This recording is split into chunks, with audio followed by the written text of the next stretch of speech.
Всем привет! Надеюсь, что это видео я выложу, потому что сейчас идем, вспоминаем с мужем.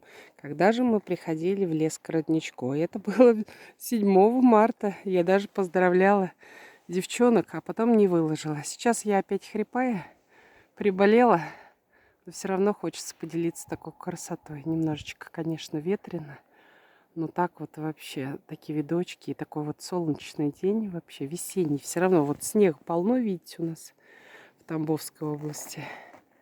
Вот столько снега много, еще таять и таять. Но уже весной все равно пахнет. Всех люблю, целую. Пока. До новых встреч.